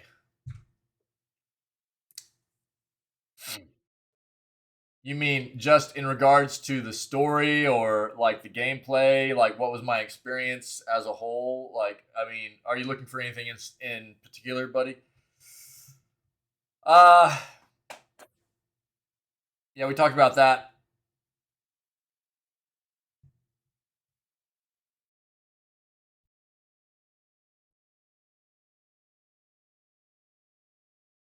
So, um, the game was very good. I think the thing that really sold The Witcher 3 for most people is the story. Um, the voice acting's very good. The story's great. You know, choices matter, and you know, the game, even though it's 7 years old right now, still looks really, really good. So it looked nice. The music was great. The dialogue's fantastic. The writing was amazing. Gwent as a mini game in The Witcher was uh, phenomenal, and is even better as a standalone game. Let me point that out. In my opinion, Gwent as a standalone game is actually really, really good. But as a mini game was fantastic. Um, the combat in the game felt really good outside of like fist fights. The combat felt really good. Some people had expressed to me that they didn't enjoy it so much because it felt repetitive to them. But honestly, with being able to incorporate signs, and especially the thing that felt really satisfying to me were like the being able to cut off limbs and getting finishers on people and stuff like that. The combat always felt really, really entertaining and satisfying to me. So I liked the combat. It felt really fleshed out and really, really well done to me. On the flip side, I experienced a lot of bugs in the game. Um, of all different kinds, really. I mean, I was not a big fan of like whenever you go into Witcher sensing mode, it really zooms in on the back of Geralt's head, which makes looting or looting things or i.e. getting any kind of prompt on stuff even harder, because they had this real weird mechanic for Geralt where it was like anytime you wanted to get a prompt on anything, it needed to be like in his line of vision. And anytime you were in Witcher mode, which helped you find things that needed to be looted, it zoomed in on his head, which made it even harder to get line of sight on stuff. So that was kind of molding. Traversing the environment was not real fun, especially on Roach. Roach, the mount system in the game was absolutely horrid. It was like nightmare fuel for me. Um, there were some things in the game that I felt like could have been done really, really well that they just let fall flat, like the trophy system in the game, um, the haggling system in the game or the barter system in the game for being able to get better prices on doing, you know, quests and stuff like that. So there was a lot to love, and then there was also some things that fell short, pretty much. But I think the thing that really sold the game overall was fantastic characters, fantastic storytelling, great dialogue, great writing. Voice acting was fantastic, and really, I think that's what sold it for me. That's what kept it very entertaining. I mean, we did over 250 hours in the game. So favorite characters, Gunter. Favorite characters were Gaunter, the Crones, and Regis and Yin. uh,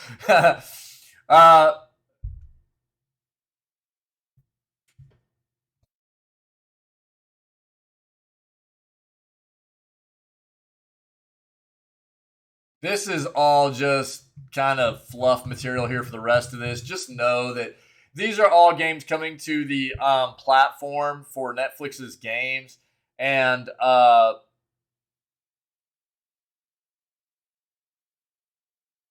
the loot, dude. There's so much loot. But I feel like they could have done a little bit better with the equipment system in the game as well. Yeah. For instance, like all the Witcher sets require 6 pieces to get the full buff, but there are only 6 pieces to each set. You know, where what would have been cool is for them to add in like a crossbow for each set as well, to make it to where there are 7 pieces to each set, so you could like utilize 6 out of the 7 pieces, get the full buff, and then still run an additional sword or an additional armor piece or whatever outside of the set. You know, just things like that. Or even make it to where, because we found some really cool armor pieces that it would have been really neat for them to allow you to raise those pieces that you get earlier in the game to your current character level, just to be able to keep using them because they were cool, you know. Well, yeah, yeah, I know. I mean, that's just my perspective.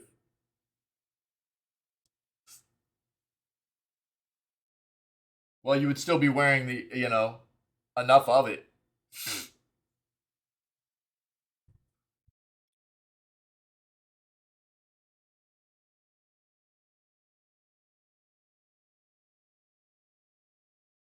Different games address that in different ways, and for what The Witcher did with equipment, The Witcher sets, I guess what made it feel bad to me, in particular, Pinky, was that The Witcher sets, for what they are and for what they cost and for how much time it takes for you to go search out all those sets, they don't feel all that powerful.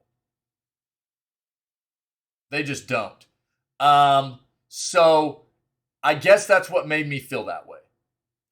I still did it because I wanted to get a really nice feel for completion of the game, but they don't feel all that powerful. All the way up through the Grandmaster pieces. So for me, I feel like it would have been really nice for them to just go, there are 7 pieces, you have to wear 6 of it to get the full set bonus. That way they'll allow you to wear some like other relic piece or whatever. The Witcher sets did not come off as, for all the time, money, and effort put into gaining all those pieces, didn't come off as feeling all that great to me. Especially without the 6-piece bonus. But even with it, didn't feel all that great. So I guess that's why I feel that way. Ubisoft announces new Assassin's Creed game set in Baghdad, Japan, and more. We saw this yesterday. So basically, Assassin's Creed 2042, 2043, and 2044. Okay. So what's funny is, you know, we talked about this yesterday. This is what has got me a bit weirded out about Assassin's Creed at this point. Okay. If you want to see more, dude, the showcase was like kind of really, really drawn out and lengthy yesterday. It took us a couple of hours to get through the showcase yesterday, but at the end of the showcase, it really goes over all the Assassin's Creed stuff they have in the works right now at Ubisoft. Go take a look if you're interested. I'm not going to rehash all this stuff. Just know that they've got like Mirage is the next AAA coming out. They've got a mobile game coming out. They've got the last chapter of Valhalla coming. They've got some other ones that are in the works here as well. And this Infinity piece of technology that's going to tie everything in. I don't know. Here's what's wild. We're talking, this is like the 15th anniversary of Assassin's Creed, right? I looked it up yesterday. Currently, there are 12 main titles in Assassin's Creed and 17 spin-offs in 15 years.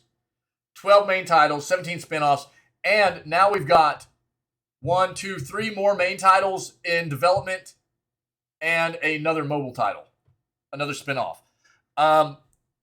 Dude, that is just very, very, very polluted for a series, I feel. I don't know. And it makes me very uninterested. You know?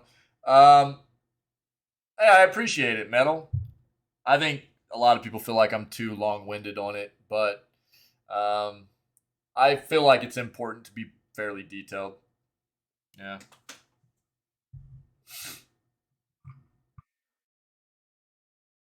So, I don't know. I know there are a lot of people out there that love the Assassin's Creed stuff, and I've never dove in. I can't give you my experience on the games. I've never played them.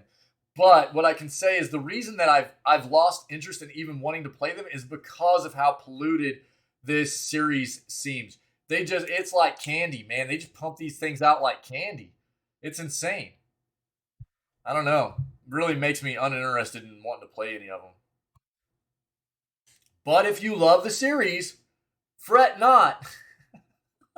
There's plenty more coming. Xbox and Twitch announced Indie Game Showcase. The 90-minute showcase airs on September 14th. Guys, we'll watch this. Let's go. This looks awesome. Xbox and Twitch have announced plans to host the Indie Game Showcase ID at Xbox on September 14th.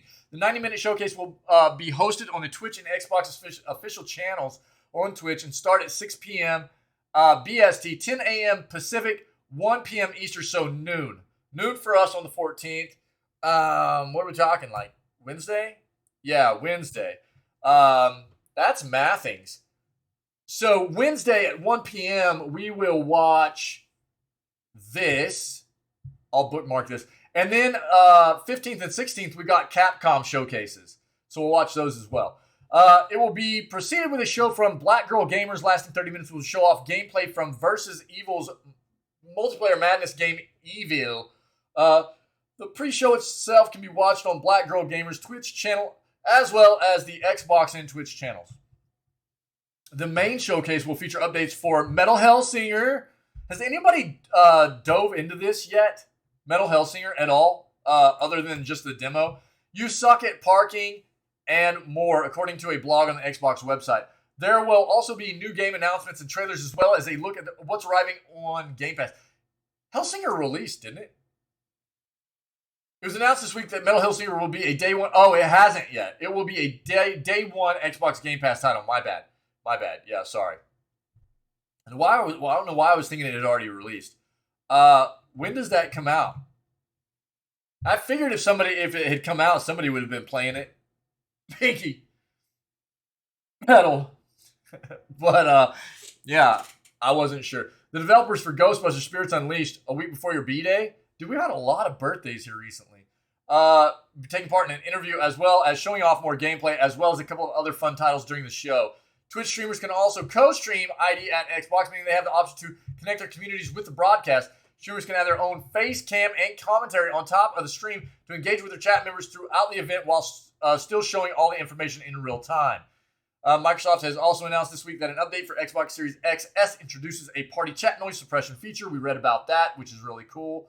Meaning intrusive sounds such as eating, breathing, sucking on your microphone, gamepad clicking, licking ears, and background noise during Xbox parties will be removed.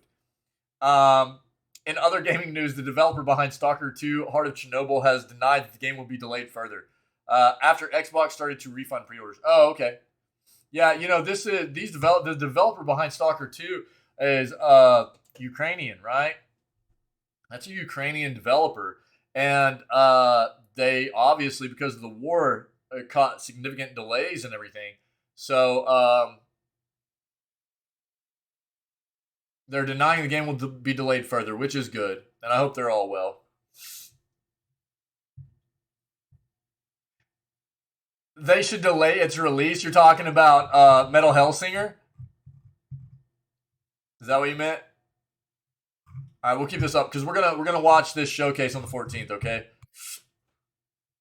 They should delay its release. So yeah, that's what I thought, dude. Play 100 plus games for free until October 10th with Ubisoft Plus. They announced this yesterday during the showcase. You can get a month-long membership for free of Ubisoft right now, Ubisoft Plus.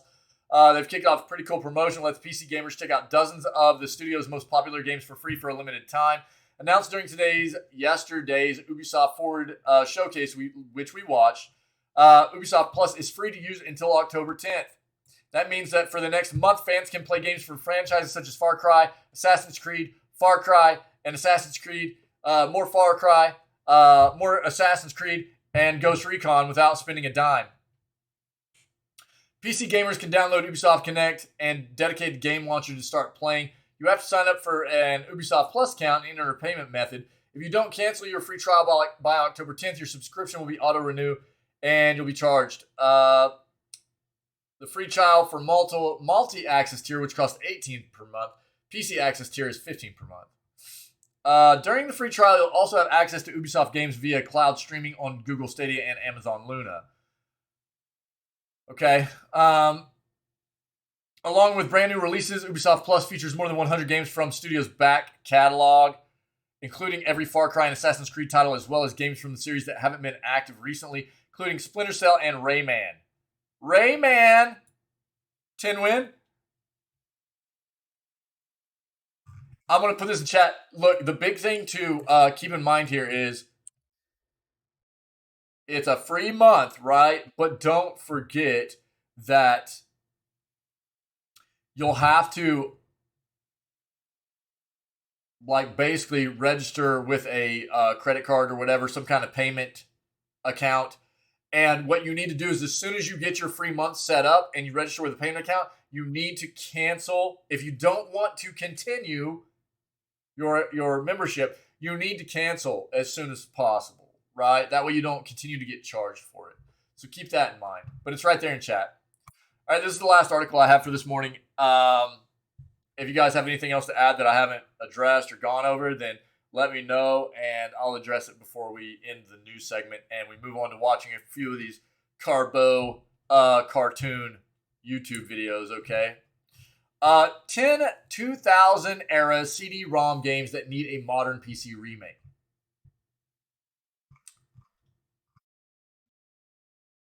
We're just going to skim this real quick.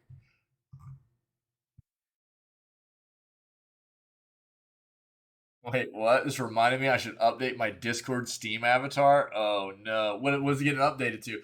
Video games have grown and evolved in tremendous ways since their inception. As technology has improved and grown more complex, so have the games that rely upon it. Modern graphics are beginning to be able to replicate real-world detail and take gamers to new heights of immersion. With improved tools comes the instinct to return to old projects. As remaking older games becomes a more common practice in the industry, some titles are considered more heavily than others. Modern techniques and technology could significantly improve video games from the 2000s era of CD-ROM titles and polygonal graphics. Number 10, Carmen Sandiego. Where in the world is Carmen Sandiego? You guys know what I'm talking about. Number 9, Barbie Explorer combines two unlikely genres. Number 8, I Spy. I remember I Spy. Number 7, Chocolatier. Number 6, Roller Coaster Tycoon. Dude.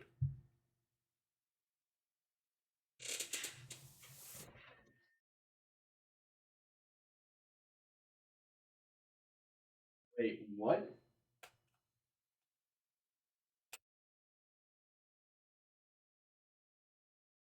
Okay. Well, that's fixed. Sorry, guys. Roller Coaster Tycoon was good. Scooby-Doo. Let's go. Number 5. So number 4. Oh, okay. So we'll take a moment. Knights of the Old Republic is actually being remade, but is in indefinite hold. So we've talked about this, right? So Knights of the Old Republic is highly regarded as the best Star Wars game ever. And it is being remade. But, man, who is the developer behind this right now? Basically, the team that was working on this, the heads of the team were taking the current version of the game and showing it off to the heads of the company, and the company was like, "You're fired." Fired the heads of the development team and basically said the game's on indefinite hold at this point. So, a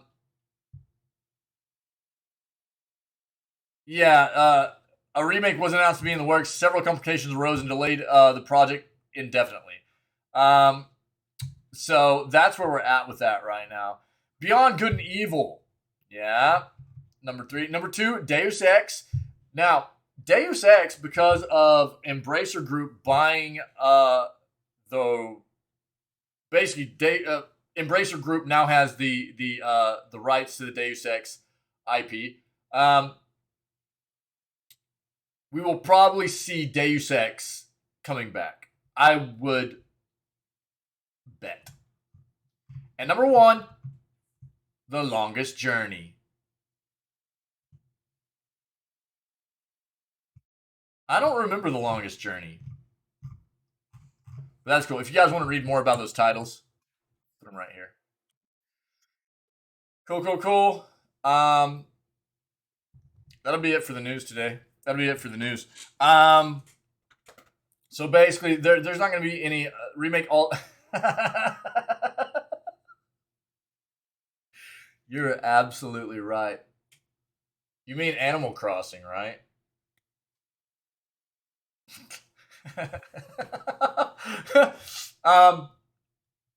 Obviously, yeah. You guys rock. Thanks for being here and being a part of this. We're not going to move on to any gaming content today. I'm going to take the rest of today to work on catching up on some content stuff, some stuff for the community and the channel and everything that I need to work on. It's a good opportunity to do it because we finished up The Witcher yesterday. We're going to start Cult of the Lamb tomorrow. We are going to, after the news segment, we're going to watch a few videos here that the community has been wanting me to watch. But yeah, so normally we would be playing games all day, but no, I'm not playing Apex. I'm not. I've got a lot of content. Because I took like a week and a half off for vacation, man. I'm a bit behind on some stuff, and I really need the extra time to go ahead and catch up on getting a lot of content created and stuff like that. So I need to catch up, and it's just a really good time to go ahead and do it since we're in between changing games right now. So again, tomorrow we'll be starting Cult of the Lamb. We'll have Twitch integration. So the play is basically Cult of the Lamb starting on Monday. We'll probably end up playing Cult of the Lamb all the way up until we start Scaretober. And Scaretober is going to be all of the Dead Space games and Scorn. Then we're going to play probably Breath of the Wild. And I don't know. We'll see what we get into after that. But that's kind of the tentative schedule right now for what's going to come up content-wise, gaming-wise. Other than just like rando community games and stuff we'll play on some weekends and things like that, okay? But don't miss out on Cult of the Lamb stuff starting on Monday because we'll have Twitch integration. People will be able to create followers just by being in here in the community, and it'll be a fun time. So don't miss out on that. But if you're checking out this video as a VOD on YouTube, you're enjoying the content, see what you do about coming and hanging out with myself and the rest of this amazing community when we go live at 6 o'clock a.m. CST every single morning. We start off all of our streams with video gaming news, okay? If you do me a favor, and if you're enjoying the content, also consider hitting the like and subscribe button. And other than that, everybody just stay healthy, stay safe, be kind. Emotional damage. Thanks, Pinky. We'll catch everybody tomorrow for September 12th edition of Video Gaming News and the kickoff for the start of our Cult of the Lamb playthrough. All right.